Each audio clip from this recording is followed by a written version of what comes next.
এত রাত্রে ওয়াজ মাহফিল না, তোমাদের ক্লাসের মতো একটা দার্স দিচ্ছি আমি, খুব ভালো করে বোঝার চেষ্টা করো কথাগুলো। এরপরে কিছু আরো কথা আছে। এখানে গোসাউন কা গোসাই সাইল বলতে কি বোঝানো হয়, এটার উপরে কোরআনের দুইটা আয়াত স্পষ্ট তাফসীর করে। ভাসমান খড়কুটা তুফানের সময় যেটা থাকে, এর নিজস্ব কোনো ক্ষমতা থাকে না, পানি যেদিকে নিয়ে যায় সেদিকে চলে যায়, আবার বাতাসে একদিকে ধাক্কা মারে ওদিকে চলে যায়। ঠিক তেমনি ভাবে মুসলিমদের অবস্থা হবে এরকম, তাদের কোনো ভিত্তি থাকবে না, শিকড় থাকবে না। একটা বড় গাছ যদি থাকে, তাকে তো আর ভাসাই নেয় না, গাছের শিকড় থাকে, ডালপালা থাকে। কোরআনে বলা আছে একজন মুমিনের শিকড় আছে, তার ডালও আছে। আলাম তারা কাইফা দারাবাল্লাহু মাসালান কালিমাতান তাইয়িবাতান কাশাজারাতিন তাইয়িবাহ। তোমরা কি দেখো না আল্লাহ তাআলা কি সুন্দর একটা উপমা দিয়েছেন কালেমায়ে তাইয়্যিবাকে, কাশাজারাতিন তাইয়্যিবা, একটা পবিত্র গাছের সঙ্গে। তাফসীরে বিভিন্ন রকম গাছের কথা উল্লেখ করেছেন, খেজুর গাছ বা এই জাতীয় যে গাছগুলো হয়, যার গোড়াটা শিকড় থাকে মজবুত, ডালগুলো থাকে উপরে। কাশাজারাতিন তাইয়্যিবা আসলুহা সাবিতুন ওয়া ফারউহা ফিস সামা। যার আসল মূল, যার জড় শিকড় হচ্ছে মাটিতে, তার শাখা হচ্ছে কোথায়? আসমানে। এই ফারউহা ফিস সামা বলতে গাছের ডাল এক জায়গায় গিয়ে শেষ হয়ে যায়। এই কালেমায়ে তাইয়্যিবার শেষ সীমানা কোথায়? এইটা আবার আরেকটা আমরা দেখবো, কাফিয়া সরেজামি যারা পড়ো তারা জানো, ইলাইহি ইয়াসআদুল কালিমুত তাইয়্যিবু, ইলাইহি ইয়াসআদু আল কালিমুত তাইয়্যিবু, আল্লাহ পর্যন্ত পৌঁছে কালিমায়ে তাইয়্যিব। তাহলে ওই কালিমায়ে তাইয়্যিবকে আমরা এর সাথে মিলালে কি দাঁড়ায়? মুমিনদের শিকড় হচ্ছে জমিনে, তার শাখা হচ্ছে কোথায়? আসমানে। আসমানে। পরিষ্কার হয়ে গেল। এবারে আমরা নিয়ে আসবো আরেকটা আয়াত। এই যে আসমানের সাথে সম্পর্কটা প্রতিষ্ঠিত হওয়া, টিকে থাকা নির্ভর করে কিসের উপরে? আমরা সকলে এই কালেমায়ে তাইয়্যিবা যেটা আয়াতে উল্লেখ করা আছে, এটা একটু জানতে হবে। লা ইলাহা ইল্লাল্লাহর দুইটা অংশ, লা ইলাহা একটা অংশ, ইল্লাল্লাহ আরেকটা অংশ। লা ইলাহা হচ্ছে বর্জন করা, ইল্লাল্লাহ হচ্ছে গ্রহণ করা। লা ইলাহা তাখলিয়া, খালি করা, ইল্লাল্লাহ হচ্ছে তাহলিয়া, পূর্ণ করা। যেরকম একটা পুরাতন বিল্ডিং রং করতে গেলে মানুষ আগে পুরাতন রংটাকে ঘষে মেজে ধুয়ে মুছে পরিষ্কার করে, এরপরে নতুন রং করে, ঠিক তেমনি ভাবে লা ইলাহার মাধ্যমে একজন মানুষ তার অন্তর থেকে যত গায়রুল্লাহ, বিশেষ করে আল্লাহর পরিবর্তে যাদের আনুগত্য করা হয়, যাদের পূজা করা হয়, যাদের বিধান মানা হয়, এই সবগুলোকে উৎখাত করে দিয়ে এদেরকে ইসলামের পরিভাষায় বলা হয় তাগুত। তগা ইয়া তগা, তগা মানে কি? সীমা অতিক্রম করা। পানির একটা নির্দিষ্ট সীমানা আছে, নদীতে সে চলাচল করে, ওই সীমানার উপরে চলে গেলে বলা হয়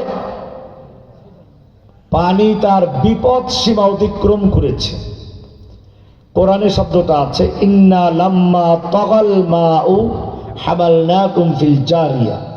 এখানে তাগাল মাউ, যখন পানি তগা হলো, সীমা অতিক্রম করলো, এখান থেকে ফিরআউন সম্পর্কে বলা হচ্ছে ইন্নাহু তাগা, ইযহাব ইলা ফিরআউনা ইন্নাহু তাগা, ইযহাবা ইলা ফিরআউনা ইন্নাহু তাগা। অনেক আয়াত আসছে, শব্দটা 8টা আয়াত আসছে এরকম। এর মানে হচ্ছে মানুষ যখন তার সীমানা অতিক্রম করে আল্লাহর সীমানায় গিয়ে বসে পড়ে। মানুষের সীমানা হচ্ছে আবদিয়ত, আর আল্লাহর সীমানা হচ্ছে মাবুদ, আবদিয়তকে পাওয়া। মানুষের সীমানা হচ্ছে দাসত্ব করা, আল্লাহর পাওনা হচ্ছে দাসত্ব পাওয়া। এই দাসত্বের সীমানা অতিক্রম করে যখন কেউ দাসত্ব নেওয়ার সীমানায় চলে যায় তাকে বলা হয় তাগুত। লা ইলাহা বলে যত রকমের তাগুত আছে, আল্লাহর পরিবর্তে মানুষ যার হুকুম মানে, যেমন আল্লাহর পরিবর্তে আমরা দেশের শাসকদের আইন মানি, সংবিধান মানি। আল্লাহর পরিবর্তে, আইনের পরিবর্তে আমরা নফসের তাআত করি। রাতে ফজরের সময় ঘুম থেকে উঠতে কষ্ট হয়, নফস বলে যে ওঠা দরকার নাই, আল্লাহর হুকুম মতো উঠতে হবে। এখানে আল্লাহর হুকুম পরিবর্তনকে বাদ দিয়ে আমরা যার হুকুম আনুগত্য করি সেই হয় তাগুত। সেক্ষেত্রে হাওয়া, মানুষের নফস আম্মারা, এটা একটা হাওয়া, তাগুত। এবারে আমরা আয়াত থেকে দেখব লা ইলাহা বলে কাকে বর্জন করা হচ্ছে, কাকে গ্রহণ করা হচ্ছে, কিভাবে আল্লাহকে শিকড় পর্যন্ত আমরা ধারণ করতে পারি। কোরআনের সূরা বাকারার 256 নম্বর আয়াতটা দেখবেন, সেখানে পরিষ্কার করা হয়েছে ফামান ইয়াকফুর বিত-তাগুত ওয়া ইউমিন বিল্লাহ।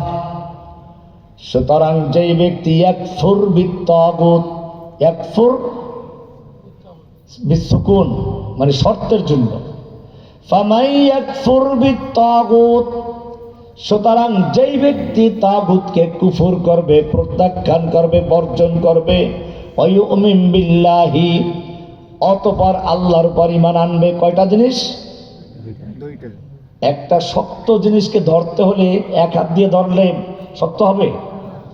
মনে করেন ফ্যান ঝুলে একটা রডের সাথে, রডটা লাগানো ভালো হয় নাই, মজবুত হয় নাই, ওটার সাথে ফ্যান যতই ভালো লাগান ফ্যানটা ঝুলবে, কড়া ছুটে পড়বে।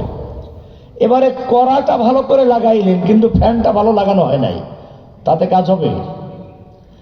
এইবারে আয়াতটা দেখেন, আল্লাহ বলছেন ফামান ইয়াকফুর বিত-তাগুত, যেই ব্যক্তি তাগুতকে কুফর করবে, প্রত্যাখ্যান করবে, বর্জন করবে, ওয়া ইউমিন বিল্লাহি, আর আল্লাহর উপর ঈমান আনবে। দুইটা জিনিসকে মিলাবে, শুধু আল্লাহকে ঈমান আনলেই চলবে না। আগে লা ইলাহা বলে কুফরকে, তাগুতকে বর্জন করা, ইল্লাল্লাহ বলে আল্লাহর উপর ঈমান আনা। এই হচ্ছে বর্জন এবং গ্রহণ, তাখলিয়া এবং তাহলিয়ার রহস্য।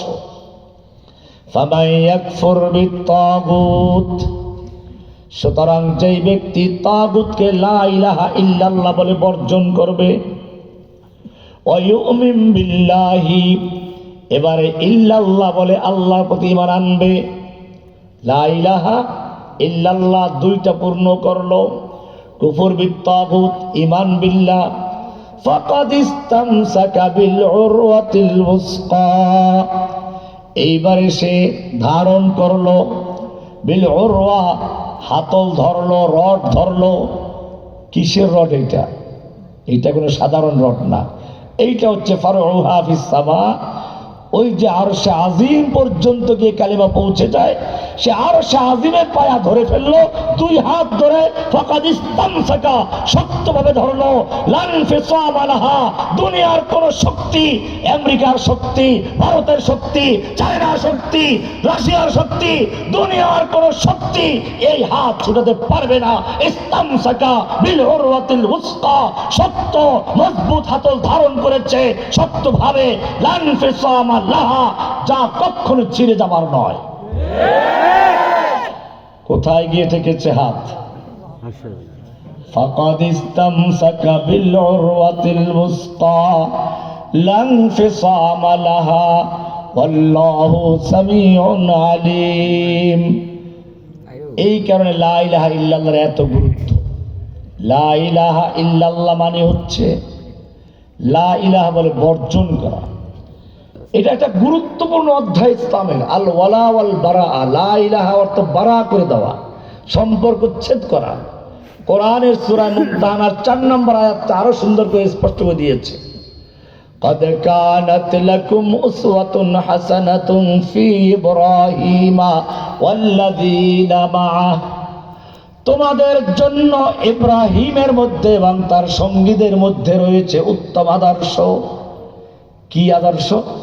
ইয ক্বালু লিকাওমিহিম, যখন তারা তাদের কওমের উদ্দেশ্যে ঘোষণা করে দিল, বলে দিল, ইন্না বুরাআউ মিনকুম ওয়া মিম্মা তা'বুদুনা মিন দুনিল্লাহ, আমরা তোমাদের থেকে এবং তোমরা আল্লাহর পরিবর্তে যাদের পূজা করো, ইবাদত করো, আনুগত্য করো, তাদের থেকে বারা করছি, সম্পর্কচ্ছেদ করছি, লা ইলাহা ইল্লাল্লাহ বাদ দিচ্ছি। এখানে তোমাদের থেকে আগে, তারপরে তোমরা যাদের পূজা করো সেটা পরে, মানে মূর্তি পূজকদের থেকে সম্পর্ক ছিন্ন করতে হবে আগে, তারপরে মূর্তি থেকে। ফাকাদ ইসতাম, কোথায় বললাম? ইন্না বুরাআউ মিনকুম ওয়া মিম্মা তা'বুদুনা মিন দুনিল্লাহ কাফারনা বিকুম, আমরা তোমাদেরকে অস্বীকার করছি, প্রত্যাখ্যান করছি, তোমাদের কুফর করছি। ফামান ইয়াকফুর বিত-তাগুত কুফর ওয়া বাদা বাইনানা ওয়া বাইনাকুমুল আদাওয়াতু ওয়াল বাগদাউ আবাদা, আমাদের মাঝে তোমাদের মাঝে চির শত্রুতা, ঘৃণা, বিদ্বেষ শুরু হয়ে গেল। হাত্তা তুমিনু বিল্লাহি ওয়াহদাহু, যতক্ষণ পর্যন্ত ইল্লাল্লাহর সাক্ষী দিয়ে এক আল্লাহর উপর ঈমান না আনবে। পাওয়া গেল বারা, আল ওয়ালা ওয়াল বারা, লা ইলাহা ইল্লাল্লাহ। লা ইলাহা মানে বর্জন করা, ইল্লাল্লাহ মানে গ্রহণ করা। এইবারে আরো একটা গুরুত্বপূর্ণ আয়াত মুখস্থ করে নাও। লা তাজিদু কওমান ইউমিনুনা বিল্লাহি ওয়াল ইয়াউমিল আখির ইউআদ্দুনা মান হাদ্দাল্লাহ ওয়া রাসূলাহ। কি সুন্দর করে আল্লাহ বলছেন, এই লা ইলাহাটা ভালো করে বুঝতে হবে।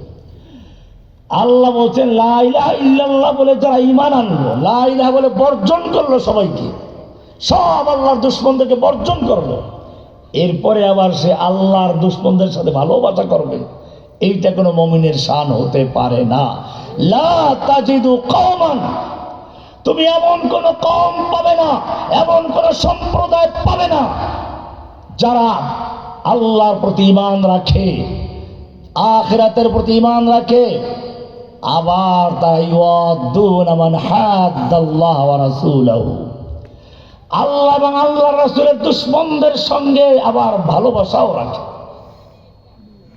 ওয়ালাউ কানু আবাআহুম, হোক না তারা বাপ দাদা, আও আবনাআহুম, হোক না সন্তান, আও ইখওয়ানাহুম, হোক না সে ভাই, আও আশিরাতাহুম, কিংবা সে নিকটাত্মীয়। কারণটা কি? এই আয়াতে 4টা শব্দ আসছে। বদরের যুদ্ধের বন্দীদের মধ্যে মূলত 4 রকম লোক ছিল। আবু বকর রাদিয়াল্লাহু তাআলা আনহুর সঙ্গে তার ছেলে আব্দুর রহমান ইসলাম গ্রহণ করার পরে আলোচনা করার প্রসঙ্গে বললেন যে, আব্বু, বদরের যুদ্ধে তুমি আমার তরবারির নাগালে 3 বারের জন্য এসেছিলে, ইচ্ছে করলে তোমাকে আঘাত করে 2 খণ্ড করে ফেলতে পারতাম, কিন্তু করি নাই, তুমি আমার আব্বাসের জন্য। আবু বকর রাদিয়াল্লাহু তাআলা আনহু বললেন, বাবা, তোমার ভাগ্য ভালো যে সেদিন তুমি আমার তরবারের নাগালে একবারের জন্য আসো নাই। যদি একবারের জন্য তোমাকে আমার তরবারের নাগালে পেতাম, আমি আল্লাহকে সন্তুষ্ট করার জন্য এক কোপে তোমাকে 2 খণ্ড করে ফেলতাম। ওয়ালাউ কানু আবাআহুম আও আবনাআহুম আও ইখওয়ানাহুম, এটা একটা মজার ঘটনা আছে। মুসআব ইবনে উমাইর রাদিয়াল্লাহু তাআলা আনহু মক্কার সবচেয়ে বড় ধনীদের একজন, আদরের দুলা। সকালে এক পোশাক, বিকেলে আর এক পোশাক পরতেন, কিন্তু ইসলাম গ্রহণ করার পরে মদিনায় সর্বপ্রথম তিনি হিজরত করেছেন একটা লুঙ্গি পরে শুধুমাত্র। বদরের যুদ্ধে তিনি আল্লাহর নবীর পক্ষে যুদ্ধ করছেন, তারই আপন ভাই